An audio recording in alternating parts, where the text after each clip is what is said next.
सरकार में सबसे ज्यादा है।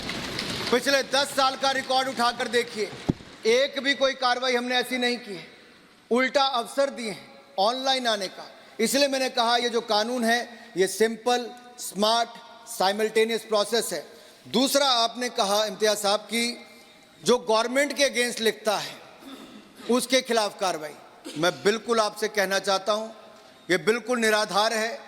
आपको जितनी आलोचना सरकार की करनी आप कर सकते हैं, व्यक्ति के रूप में भी, सदन के सदस्य के रूप में, पत्रकार के रूप में भी। कोई कार्रवाई किसी के खिलाफ हमने नहीं की है।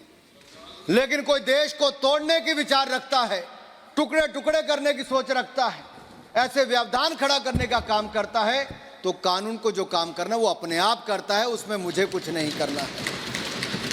दूसरा, आपने कहा कोविड में कितने लोग मरे। आपने कहा लोग नहीं, खराब परिस्थितियां थी।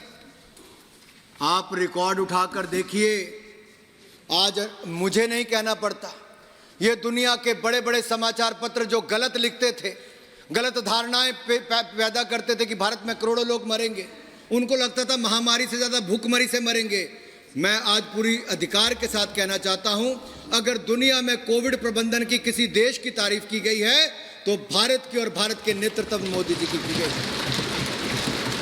हमने महामारी से भी बचाया, भूखमरी से भी बचाया। अध्यक्ष, 220 करोड़ वैक्सीन अगर किसी देश में मुफ्त लगी पूरी दुनिया में, तो भारत में मोदी सरकार में लगी है। उसमें जाति, धर्म, संप्रदाय नहीं देखा गया। आपने इसको संप्रदाय के नाम पर ले गए, आप मजहब के नाम पर ले गए। मुझे बहुत पीड़ा हुई सुन के।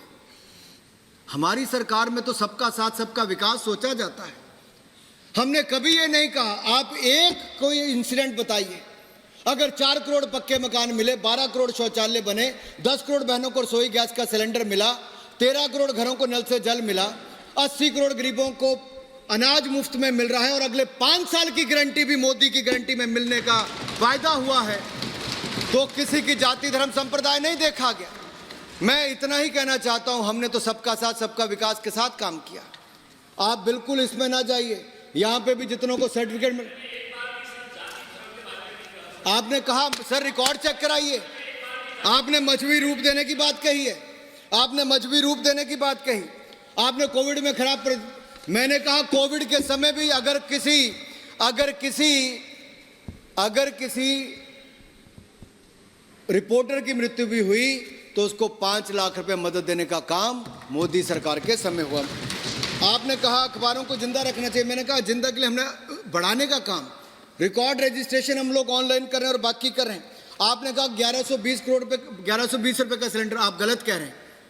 जितने उज्ज्वला योजना के लाभार्थी हैं उनको 1120 नहीं 630 रुपए का सिलेंडर मिलता है, और ये मोदी की गारंटी के कारण मिल रहा है। बाकियों को 920 रुपए में मिलता है। ऐसा ही नहीं, आपने कहा डिजिटल मीडिया को तो मैंने कह ही दिया। आपके कुछ आपने जो मजहब की बात की, मैंने उसका भी उत्तर दे दिया। हमने पहले भी कहा कि इसको, चलिए डिबेट नहीं करिए प्रधानमंत्री जी प्लीज। नो, मैं अध्यक्ष जी इतना ही कहूंगा कि आखिरकार गुलामी की मानसिकता से बाहर निकलकर आधुनिकता से लैस, अवसरों से लैस ये bill, press and registration of periodical bill 2023 एक ऐसे अवसर लेकर आ रहा है जो एक बार नहीं अनेक बार अनेक लोगों को आगे बढ़ने का अवसर देगा, पत्रकारिता के क्षेत्र में उद्यमी बनने के अवसर देगा। और ये बिल 1867 के बिल को हटाकर संपूर्णतः भारतीय बिल है। नए भारत के निर्माण में, विकसित भारत के निर्माण में प्रेस की महत्वपूर्ण भूमिका हो, उस उद्देश्य को लेकर बिल आया है। मैं आशा करता हूं जैसे आप सब ने अपनी बात में समर्थन किया, आप इसको वोट में भी सर्वसम्मति से पास करेंगे। आपका बहुत बहुत धन्यवाद।